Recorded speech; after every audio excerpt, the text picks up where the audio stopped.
Jules, it's been a while since we've caught up with you. You've obviously been very busy, but just quickly going back to last season, did you have a chance to rest and refresh at all after your very demanding first season as a manager?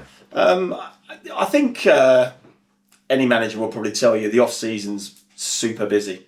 Planning and getting new players in and trying to keep same players from previous seasons and all that kind of stuff. And obviously we were late in doing that because of the ownership change and all that kind of stuff. So no blame to anyone there. That's just life. But obviously we couldn't have them conversations sooner as we'd have liked because of that situation. So that was put back late, and by that time other clubs had come in and started speaking to our players. So that was tough. But you don't have games to worry about, so the emotion of a game isn't there. So you do get a chance to recover. Had a holiday, but like I say, it was a lot of meetings with Lukey and Don on the Zooms and meeting for coffees and going over stuff and speaking to players and all that kind of stuff to try and get us in a place where we can have a shot at it next season. So mentally recovered from not playing games, but it's relentless, mate.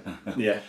And has there been one thing that you've gone, I'm going to do that differently this year, or we're going to do that differently? Because obviously, as experienced as you are as a player, it was your first season as a manager. Well, I mean, it's all change, isn't it? At the club now, some is by choice, and some is forced upon you. Listen, there's new floodlights, there's a new score, but the stadium's brand new. We've obviously got a new training ground this season. We've got a brand new squad this season. Like, everything's changed. There's been an enormous amount of change at the football club. So it's getting to work with what we've got and really putting in a lot of hard work on the training pitch with a new group as soon as possible. And there's a lot of detail to put in, but the boys have been great. You know, they've been absolutely brilliant in taking in what we've tried to put into them. These things take time. I think anyone with any idea about football is that with a brand new squad, it does take time. And that's not me buying excuses, but you look at Chelsea, they spent over £1 billion, and look how long that take. We haven't spent £1 billion, right? So it's a lot of hard work, but that's what we are, that's what we're going to do, and hopefully that brings us the rewards in the coming weeks. And I know you're very much about the team and you don't necessarily like to pick out individuals, but could you now you've mentioned each player individually on the website and things like that and said why you brought them in, but were there a couple or two or three that you were really pleased or that you would like to think will make a big difference over the course of the season? Well, every player that we've signed has been signed with a reason, obviously, right? And they all bring their own attributes. Some have strengths in areas that others don't, and you need to put all the ingredients into a mix to come up with the right answer, so to speak. But I mean, listen, I'm going to pick out Rowan Ince as a big signing for the football club. I think his experience in the game, the levels he's played at. If I'm picking out one player, that would be the one player that I'm really, really pleased about signing, because he brings a level to this football club that I'm not sure we've seen here before in terms of nearly 100 games in the Championship. So I'm looking forward to getting him on the pitch, and what he can bring to the pitch and to the dressing room is enormous. And obviously, people who have been at pre-season games will have seen Rowan in and around the squad. Unfortunately, he's not been able to get on the pitch as yet. What would you say to supporters that are desperate to see him, essentially? Well, I mean, listen, it's an unfortunate set of circumstances for Rowan himself for being injured for the period of time he was, but let's not make no mistake, if he was fit and flying, we would not have signed him. You know, in my opinion, he's one of the best players in the league above. So for us to have him and him be literally training tonight, so he's not quite ready for Saturday, letting a cat out the bag there, but he's not quite ready for Saturday, but all being well, he'll be ready soon. So maybe 2 or 3 weeks, we will see him appearing in the team. And I'm very, very, very hopeful that he will bring nothing but positivity to what we're trying to do. Yeah, and obviously pre-season. What is your aim as a manager and the coaching staff for pre-season? Pre-season. So listen, it would have been lovely to have kept 4 or 5 players from last year, maybe more. You know, I won't sort of try and keep them all, because that would have been nearly impossible with the circumstances. But it would have been nice to have had a core group leading in, because they know how we operate, they know the cultures, they know the style of play and all that kind of stuff, and you can add to that and bolt onto that and keep growing. We haven't been able to do that. It's been brand new. So what did we want to get into the lads pre-season? Well, you don't want injuries. You want a healthy group, and we've got that. Barring Rowan, we spoke about. We want to set the culture and make the players understand what we are, what we require, what we demand, all that kind of stuff. And you want to see progression. Now, listen, I won't sit here and say it's been an amazing pre-season, but there's been signs that we're getting to where we need to get to.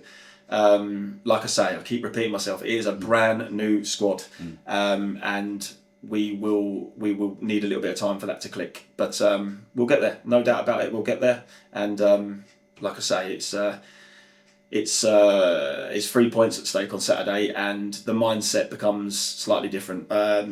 I'll openly say I hated pre-season as a player. I couldn't get myself up for games. It was just getting through it, getting my fitness up, getting myself familiar with things. When it come to the first game of the season, it was go time, and I'm fairly confident that for a few of our players that's the case. Brilliant. And obviously there's no secret that this league is probably the most competitive it's ever been. The most, in terms of quality, in terms of full-time teams, in terms of the level of players that are being brought to this league. Where do you see Hampton and Richmond Borough FC within all that, and what are the aims for the next campaign?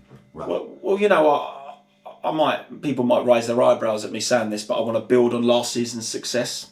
And when I say success, we defied the odds by staying in the division last season. That's a fact. So I want to build on that. Now, building on that, what does building on that look like? Well, 2 very strong big clubs have gone up, and they've been replaced with 3 coming down. So there's an extra one there. You've got, I believe, 10 full-time teams in the league. I use this example a little bit lately, that going into the Scottish Premier League, you will know that Rangers or Celtic are going to win that division. There's no one else that will win that. I could put my life on that. And to finish above one of the 10 full-time teams this year is going to be very, very, very difficult. So we'll try. We'll give our absolute all. We'll need all the support from everyone in order to do that, and we will, like I say, we'll come up with the plans and the hard work to try and get them results. But we know that them 10 teams are going to be very hard to break.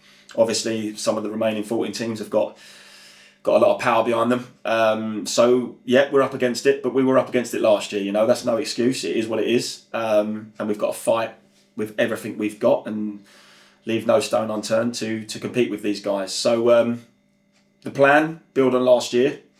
Now, where that takes us, who knows? But you know me, Seb, I play to win. I want to win the league, right? So that's where we want to be. But listen, we have to be realistic. We're going to need, I'm repeating myself now, we're going to need every single body behind us. And if we can have a challenge at being relatively successful, then I'll be over the moon. But, it's going to be a roller coaster, as it was last year. Yeah, exactly. And in an ideal world, probably wouldn't have been given such a tough start in terms of fixtures. Just on paper, and again, we'll see what happens over the next, 7, 8, 9, 10 games. But, once the whistle goes on Saturday against Salisbury on, at 3 o'clock, then it's all to play for, isn't it? Well, yeah, obviously, it's Don Revan's a player that won every award last year, and I'd have loved to have kept him. And I did try. I fighted very, very hard to keep him, but you do get blown out of the water with what he got offered, right? So I wish Dom all the very, very best for 44 games. Not the other 2 when we play against Salisbury. I wish him all the best, but it just goes to show what we're up against. Couldn't compete. But listen, that's that. When it's 11v11 on Saturday, and resources and money and all that sort of stuff does go out the window for that 90 minutes, and it's 11v11, and we're going to work very, very hard to make sure that we even the odds in that case. And obviously being at home, that's a good thing. Being at home and being at a new Bev, I say new Bev, new floodlights, new scoreboard, new pitch. People will see the sprinklers popping up before the game and at half time, but there's been an awful lot going on. That symbolises the change off the pitch for the football club. How important is that for you to helping you on the pitch? It's amazing, Seb. Seeing the ground as it is now is incredible. The pitch is fantastic. Like you say, just mentioned all the things that have been done. So, and I love that. This is a club that I care about. And to see it progressing in the way it is there with all those new things that you've mentioned is great. And it does help with recruitment. Like lads love a nice pitch to play on, don't they? They want to come in and have a beautiful pitch. So we've got one.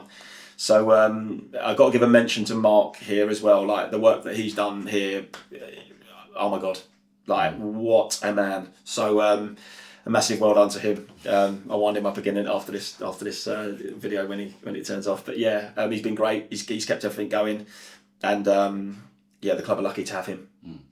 And obviously, the people that will be hopefully filling those terraces and stands tomorrow, they're going to be really important, aren't they? You know, the 12th man, everyone, it's a cliche in football, but actually I think it's so much more true in non-league football, and when you need to battle against bigger things, bigger obstacles, how important are they going to be this season? Well, I'll put out a message to the fans now, and a similar one that I've said to the players in pre-season is, don't get too frustrated with yourselves and each other, because you're a new bunch of players and you're learning each other, and it takes time to get into us how we want to play. Don't get frustrated. Enjoy the ride and progress.